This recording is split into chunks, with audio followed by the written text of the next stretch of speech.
ISKCON কোনো সম্পত্তি দখল করে না, ইসকন কখনো ভূমিদস্যু নয়। ইসকনের বহিষ্কৃত নেতা চিন্ময় কৃষ্ণ দাসকে গ্রেপ্তারের পর কারাগারে প্রেরণ। চট্টগ্রাম আদালত প্রাঙ্গণে চিন্ময় সমর্থকদের হামলায় আইনজীবী সাইফুল ইসলাম হত্যাকাণ্ড। ঘটনার প্রতিক্রিয়ায় বৈষম্য বিরোধী ছাত্র আন্দোলন সহ বিভিন্ন মহলে ইসকনকে নিষিদ্ধের দাবি উঠেছে জোরে সোরেই। চিন্ময়ের গ্রেপ্তার ঘিরে বাংলাদেশ ভারত দ্বিপাক্ষিক সম্পর্কের উত্তেজনার পারদ বাড়তে শুরু করেছে। সব মিলিয়ে ইসকন বর্তমানে টক অব দ্য কান্ট্রিতে পরিণত হয়েছে। ইসকন কি ধরনের সংগঠন, তারা কি কি কার্যক্রম পরিচালনা করে, এ নিয়ে সব মহলে তৈরি হয়েছে আগ্রহ। দর্শক, চলুন জেনে নেওয়া যাক ইসকন সম্পর্কে অজানা ও চমকপ্রদ নানা তথ্য।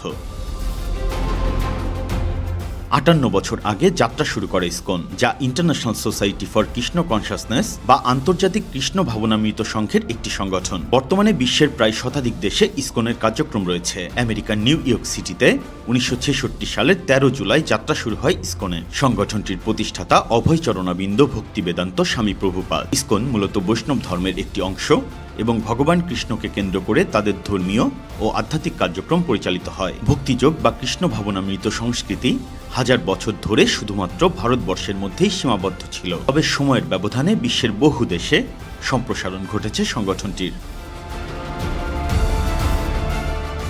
ইসকন মূলত ধর্মীয় ও আধ্যাত্মিক কার্যক্রম পরিচালনার একটি সংগঠন। ইসকনের প্রধান কার্যক্রমের মধ্যে রয়েছে মন্দির নির্মাণ, ধর্মীয় উপদেশ দেয়া, শ্রীমদ্ ভগবদ গীতা প্রচার, ভক্তি কার্যক্রম এবং দাতব্য সংস্থা পরিচালনা। মন্দির রক্ষণাবেক্ষণ এবং আধ্যাত্মিক অনুশীলনের পাশাপাশি সংস্কৃতি চর্চার অংশ হিসেবে যোগব্যায়াম ও শিক্ষামূলক প্রোগ্রাম করে থাকে সংগঠনটি। বাংলাদেশে ইসকনের কার্যক্রম শুরু হয় ১৯৭০-এর দশকের গোড়ার দিকে। ঢাকার স্বামীবাগ মন্দির ইসকনের প্রধান কেন্দ্রগুলোর মধ্যে একটি এবং এটি সংগঠনের গুরুত্বপূর্ণ কেন্দ্র হিসেবে পরিচিত।